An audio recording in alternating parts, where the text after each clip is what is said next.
ဒီနေ့ဗီဒီယိုမှာတော့အခုလို thumbnail design တွေကို Canva Pro account သုံးပြီးတော့ဘယ်လိုပြုလုပ်ရလဲဆိုတာကိုရှင်းပြပေးသွားမှာပဲဖြစ်ပါတယ်။အဲ့တော့ Canva Pro account ဝင်မယ်ဆိုလို့ရှိရင်တစ်နှစ်ကိုကျွန်တော်တို့$100ကျော်လောက်ကျမှာပဲဖြစ်ပါတယ်။ဒါပေမဲ့လို့မစိုးရိမ်ပါနဲ့ကျွန်တော်ရှိမှာ Canva Pro account ဝင်မယ်ဆိုလို့ရှိရင်တစ်နှစ်ကိုမှမြန်မာငွေ$15000ကျပ်ကျမှာပဲဖြစ်ပါတယ်။အဲ့တော့ Canva Pro account လုပ်ချင်တယ်ဆိုလို့ရှိရင်တော့ကျွန်တော်ရဲ့ချက်ပေါက်လေးကိုလာခဲ့ပေးပါ။ Okayအဲ့တော့ကျွန်တော်တို့ဒီလို thumbnail လှလှလေးကိုဘယ်လိုလုပ်ရလဲဆိုတာကိုကြည့်လိုက်ရအောင်ပထမဆုံးအဆင့်အနေနဲ့ template ရွေးချယ်နည်းကိုပြပေးမှာပဲဖြစ်ပါတယ်အဲ့တော့ template ရွေးမယ်ဆိုလို့ရှိရင်ပထမဆုံးကျွန်တော်တို့ Canva website ကိုသွားမယ်သွားပြီးဆိုတာနဲ့ဒီ search box ထဲမှာ YouTube thumbnail ဆိုပြီးတော့ရိုက်ထည့်လိုက်ပါဒီမှာအပေါ်ဆုံးမှာတွေ့နေရမှာပဲဖြစ်ပါတယ်ဒါလေးကိုနှိပ်လိုက်ပါ Pro account တွေလည်းကျွန်တော်သုံးလို့ရနေမှာပဲဖြစ်ပါတယ်ဟုတ်ပြီအဲ့တော့ကျွန်တော်တို့ကရှာမှာက YouTube တက်ပေါ့နော်အဲ့တော့ကျွန်တော် style ကအဲ့တော့ကျွန်တော် YouTube ကိုနှိပ်လိုက်မယ်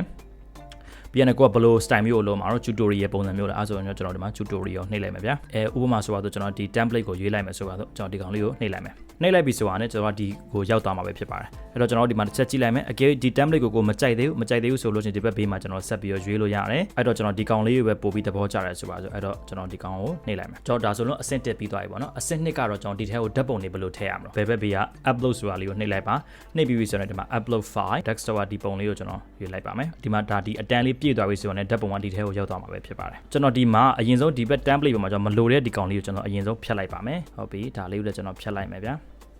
ဟုတ်ပြီပြီးပြီဆိုတော့ကျွန်တော်ရဲ့ဓာတ်ပုံကိုဒီထဲကိုထည့်လိုက်ပါမယ်ဒါဆိုလို့ရှိရင်တော့ဓာတ်ပုံကရောက်သွားပြီဒါပေမဲ့ဒီပုံနဲ့ကျွန်တော်တို့သုံးလို့မရဘူးအဆင်မပြေဘူးကျွန်တော် background တွေဖြောက်ရမယ်ဖြစ်ပါတယ်အဲ့တော့ကျွန်တော်အဆင့်3 background ဖြောက်နေ background ဖြောက်မှကျွန်တော်လွယ်ကျွန်တော်ပုံလေးကိုနှိပ်လိုက်မယ်နှိပ်ပြီးပြီဆိုတော့ဒီပုံမှာ edit image ဆိုတာလေးရှိပါလိမ့်မယ်ဒါလေးကိုနှိပ်လိုက်ပါနှိပ်လိုက်ပြီဆိုတာနဲ့ကျွန်တော်ဒီမှာ background remover ဆိုတာလေးတွေ့ပါလိမ့်မယ်သူကတော့ Canva Pro account နဲ့သုံးလို့ရမှာပဲဖြစ်ပါတယ် Pro account ဝယ်ချင်တယ်ဆိုတော့ကျွန်တော်ချက်ပေါက်မှာလာပြီးတော့စုံစမ်းလို့ရပါတယ်ဟုတ်ပြီအဲ့တော့ကျွန်တော်ဒီမှာ background remover လေးကိုနှိပ်လိုက်မယ်ဟုတ်ပြီဒါဆိုလို့ရှိရင်တော့သူရဲ့ background ကကျွန်တော်တို့ပျောက်သွားပြီပဲဖြစ်ပါတယ်အဲ့တော့ကျွန်တော်ကသူက 100% တော့မပျောက်ဘူးတချို့ဟာလေးဒီမှာကြံနေသေးရပေါ့နော်အဲ့တော့ကျွန်တော်ဒီခုံလေးကိုကျွန်တော်ဖြတ်ချင်တယ်ဗျာဘယ်လိုဖြတ်ရမလဲဖြတ်ချင်တယ်ဆိုတော့လွယ်ပါတယ်ဒီမှာကျွန်တော်တို့ erase ဆိုတာလေးရှိပါတယ်ဒါလေးကိုနှိပ်လိုက်ပါနှိပ်လိုက်ပြီဆိုတာနဲ့ဒီမှာကျွန်တော်တို့ဒီအဝိုင်းဆက်လေးပေါ်လာပါလိမ့်မယ်အဲ့တော့အဝိုင်းဆက်ကိုကျွန်တော်နည်းနည်းလေးကြီးချင်လားသေးချင်လားဒီဘက် brush side ကိုလာပေးမယ်လာပြီးတော့ကျွန်တော်ဒီမှာဒီလိုဖြတ်လို့ရမယ်ဗျာအဲ့တော့ကျွန်တော်ဒီကောင်အရင်ဆုံးဖြတ်လိုက်ပါမယ်အဲ့တော့ပုံကိုကျွန်တော်နည်းနည်းချဲ့ချင်တယ်ဆိုဒီအောက်မှာကျွန်တော်တို့ပုံကိုနည်းနည်းလေးချဲ့လိုက်မယ်ချဲ့ပြီးရနဲ့ကျွန်တော်ဒီကောင်လေးကိုလို့ဖြတ်မယ်ဗျာဒါဆိုလို့ရှိရင်ကျွန်တော်ပြီးရနဲ့ဒီအပေါ်မှာ dance ဆိုတာလေးရှိပါတယ်ဒါလေးကိုနှိပ်လိုက်ပါ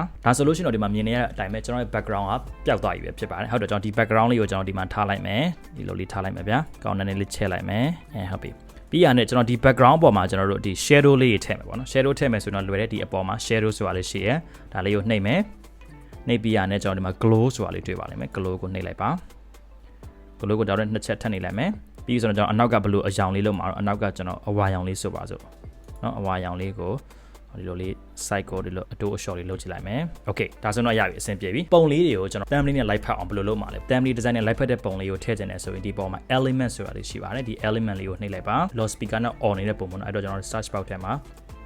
speaker ဆိုပြီးတော့ရိုက်ရှာလိုက်ပါအဲ့တော့ဒီမှာ graphic ဆိုတာလေးကိုနှိပ်လိုက်မယ်အဲ့ဆိုကျွန်တော်တို့ဒီမှာ graphic speaker နဲ့ပတ်သက်တဲ့ပုံလေးတွေအများကြီးမှာကြာလာမှာပဲဖြစ်ပါတယ်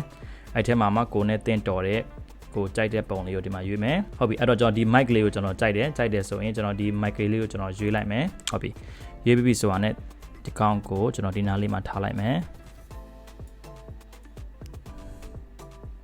okay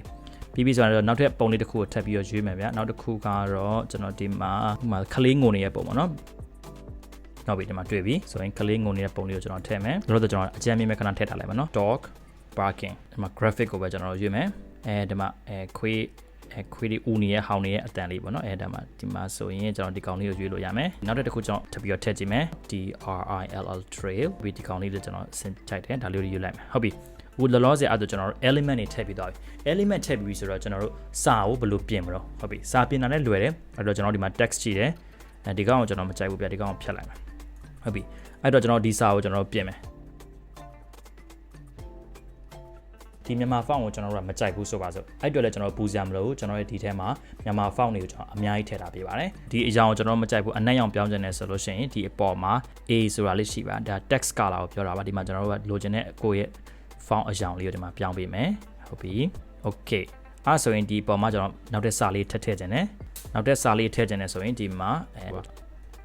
အဲ့တော့သူ့ရဲ့ site ကအရင်ကြီးနေတယ်ကြီးရဆိုလို့ရှိရင်ကျွန်တော်ဒီမှာ font size လေးကို short ပေးမယ်အဲ့တော့ဒီကောင်ညာလေးအပေါ်တင်မယ်ဒါလေးကိုဒီနားကိုတင်မယ်ဟုတ်ပြီဒါဆိုတော့ကျွန်တော်ဒါအကြမ်းမေးကျွန်တော် adjust လုပ်ထားတာပါเนาะဟုတ်ပြီကျွန်တော်ဒီကောင်ကိုမလိုချင်ဘူးဒီကောင်လေးကိုဖျောက်လိုက်မယ် ဟုတ်ပြီကျွန်တော်ရဲ့ brand color ကဒီအကြောင်းမကြိုက်ဘူးပေါ့နော်ကိုအကြောင်းပြောင်းခြင်းနဲ့နောက်ခံအကြောင်းပြောင်းခြင်းလို့ရှိရင်ဒီနောက်ခံ background ကိုတစ်ချက်ဖိလိုက်မယ်ဖိပြီးဆိုတော့ဒီမှာ color လေးပေါ်လာနိုင်မယ်ဒါလေးကိုတစ်ချက်နှိပ်လိုက်အဲ့တော့ကိုရဲ့ brand color ကပဲအကြောင်းနော်ကိုအဆင်ပြေတဲ့အကြောင်းလေးကိုရွေးလိုက်မယ်ကျွန်တော်ကတော့ဒီအကြောင်းလေးကိုကြိုက်တဲ့အတွက်ဒါလေးကိုနှိပ်လိုက်ဒါဆိုလို့ရှိရင်တော့သူရဲ့အကြောင်းကပြောင်းပါပြီဆိုတော့ကျွန်တော်ဒီမှာ adjust လုပ်မယ်အဲ့တော့ဒီမှာအဝါရောင်ကမပေါ်တော့ဘူးအဲ့တော့အဝါရောင်ကိုကျွန်တော်ပြန်ပြောင်းမယ်အဝါရောင်အစားကျွန်တော်တို့ဘာပြောင်းလို့ရမလို့အဲ့တော့ text color ကိုပြန်သွားမယ်ဒီမှာအနေရောင်လေးဆိုရင်တော့မစိုးပေါ်တယ်ဟုတ်ပြီအဲ့တော့ဒီကောင်နည်းနည်းလေးအပေါ်တင်လိုက်မယ်ဒါလေးလည်းအပေါ်တင်မယ်ဗျာနည်းနည်းလေးသေးလိုက်မယ်ဆိုတော့ကျွန်တော်ရဲ့ပုံကိုတောင်းနေနဲ့ကတ်လိုက်မယ်ဟုတ်ပြီဒါဒီကောင်လေးကိုကျွန်တော်လိုသလိုဒီမှာ adjust လုပ်လို့ရမယ်အတိုးအလျှော့ကိုဒီကောင်လေးနဲ့လုပ်မယ်ဟုတ်ပြီ low speaker ကိုလည်းကျွန်တော်နည်းနည်းလေးသေးလိုက်မယ်ဗျာ okay အဲ့တော့ကျွန်တော်ဒီအောက်မှာဒီအောက်လေးမှာနည်းနည်းလေးလွတ်နေပေါ့နော်ကျွန်တော်ဒီနားလေးမှာဗာထည့်လို့ရမလို့ဥပမာဒီဗီဒီယိုကျွန်တော်ကြည့်စေချင်တယ်ဆိုပါစို့ဗျာဥပမာအဲ့ဆိုရင်ကျွန်တော်ဒီမှာ watch အဲ့ထဲမှာကျွန်တော်တို့ကြိုက်တဲ့ပုံလေးပေါ့နော်ဒီကောင်လေးဆိုတော့မစိုး